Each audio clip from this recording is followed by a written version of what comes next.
Good morning students.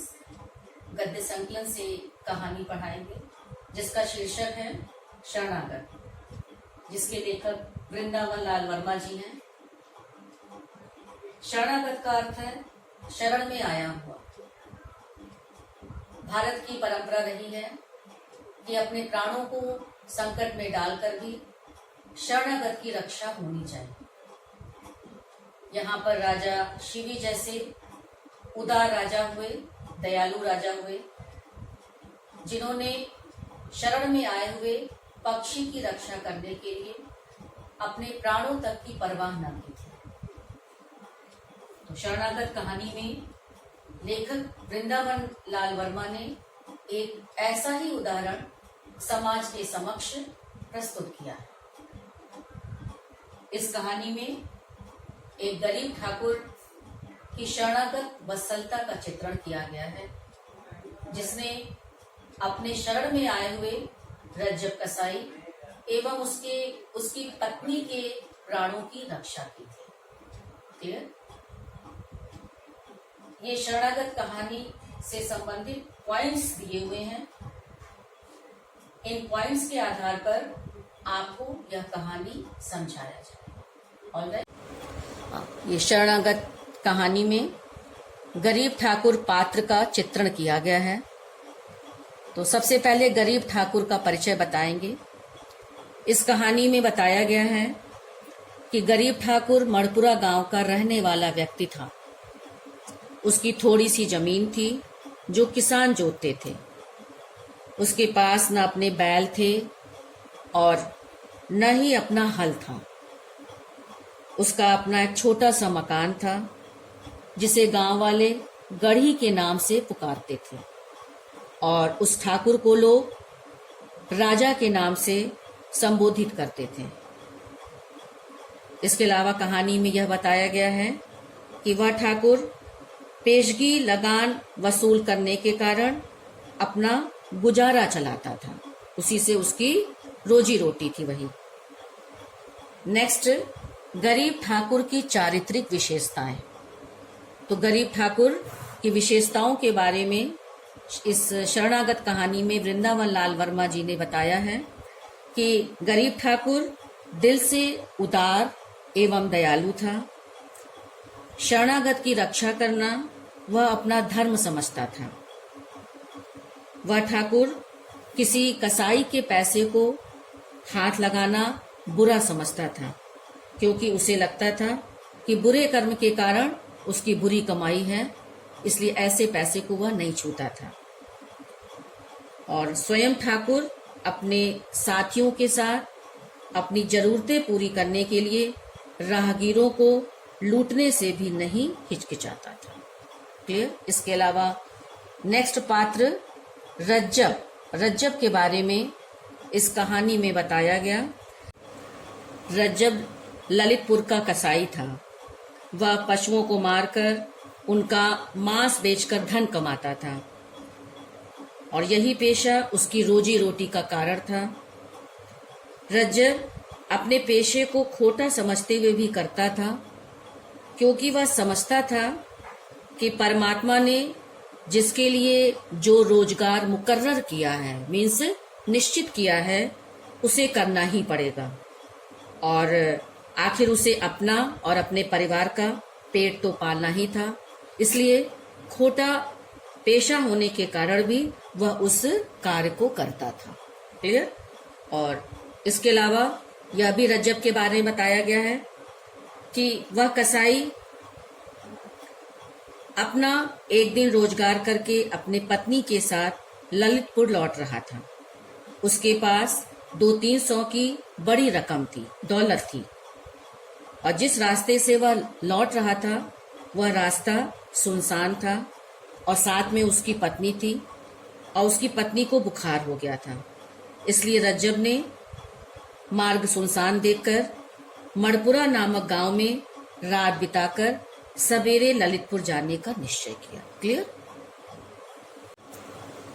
मणपुरा गांव की स्थिति के बारे में बताया गया कि जब रज्जब ने मणपुरा गांव में रुकने का निश्चय कर लिया, तब मणपुरा गांव के लोग उसे जानते थे, क्योंकि रज्जब उस गांव के लोगों से कई बार काम आने वाले और बेकार जानवर खरीद कर ले गया था। पर उस दिन उसे लोक भय के कारण ही, कि वह एक कसाई है और उन लोगों से उसका संबंध है, इस वजह से किसी ने उसे मणपुरा गांव में रात बिताने के लिए स्थान नहीं दिया। क्लियर। फिर नेक्स्ट, रज्जब को आश्रय मिलना। फिर रज्जब जब उसे कहीं शरण नहीं मिली, कहीं आश्रय नहीं मिला, तो वह ठाकुर के द्वार पर पहुंचा और उसने बताया कि वह बहुत दूर से आ रहा है, बहुत थका है, उसकी पत्नी को बुखार है और ठंड में बाहर रहने से न जाने उसकी क्या हालत हो जाएगी। इसलिए रात भर रहने के लिए उसने 2 हाथ जगह देने की उनसे प्रार्थना की। और ठाकुर ने जब उसकी जाति पूछी तो रज्जब का उत्तर सुनकर वह आग बबूला हो गया। लेकिन रज्जब ने उससे बहुत अनुनय विनय की, उससे बहुत प्रार्थना की, तो ठाकुर साहब ने उसे रात भर के लिए रुकने के लिए अपने घर में जगह दे दी, आश्रय दे दिया।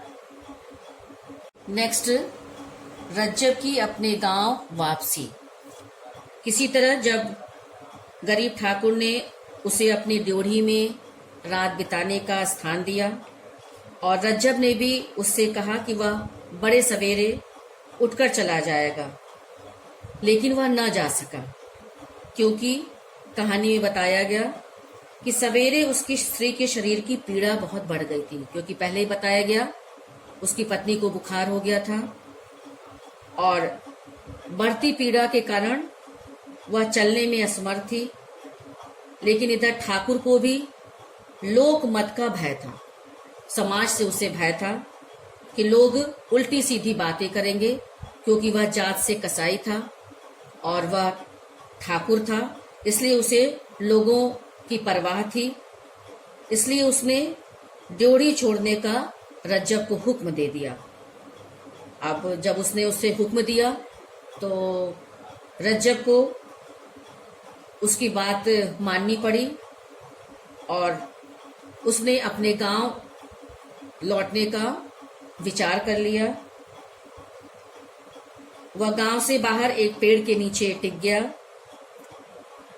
और पत्नी की तबीयत ठीक ना होने के कारण उसने पहले एक बैलगाड़ी ललितपुर के लिए किराए पर ली। उसकी तबीयत और अधिक बिगड़ती चली गई और उसे अपनी यात्रा कुछ समय के लिए स्थगित करनी पड़ी। और फिर किसी तरह उस गाड़ीवान को अधिक पैसे देकर उसको अपने गांव चलने के लिए रज्जब ने तैयार किया। मार्ग में रज्जब को लूटने का प्रयास। जब रज्जब किराए की बैलगाड़ी लेकर अपनी पत्नी के साथ ललितपुर की ओर प्रस्थान किया, तो जब आधे रास्ते गया तो मार्ग में बैल उसके ठिठक कर खड़े हो गए। उसने देखा कि 4-5 डाकू बड़े बड़े लठ बांधे उसके सामने उपस्थित हुए और वे उसके रोजगार की पूंजी को हथियाना चाहते थे।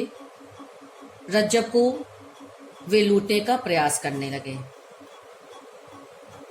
फिर शरणागत रक्षक के रूप में ठाकुर का रज्जब की रक्षा करना।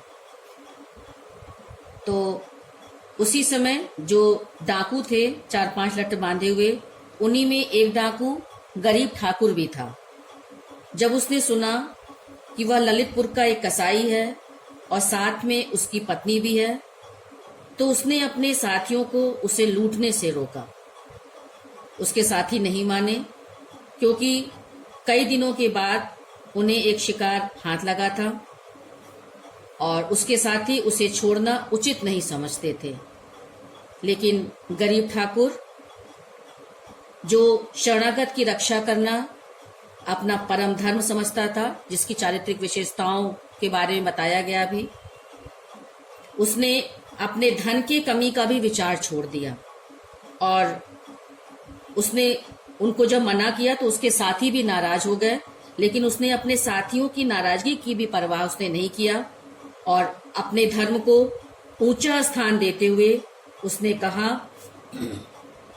कि बुंदेला शरणागत की घात नहीं कर सकता, अर्थात शरण में आए हुए जो रज्जब कसाई और उसकी पत्नी है उसके ऊपर वह वार नहीं कर सकता, उसको लूट नहीं सकता, क्योंकि गरीब ठाकुर का मानना था कि रज्जब कसाई और उसकी पत्नी को उसने अपने घर में शरण दी थी, इस नाते वे उसके शरणागत हैं, इसलिए ठाकुर ने उन्हें लूटने से बचाया।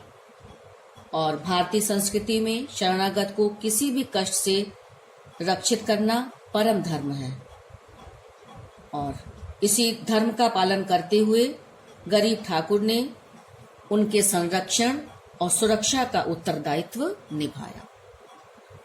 तो इस प्रकार इस कहानी के माध्यम से लेखक ने दिखाया है कि जीवन में अच्छा बुरा दोनों प्रकार के व्यवसाय चलते रहते हैं।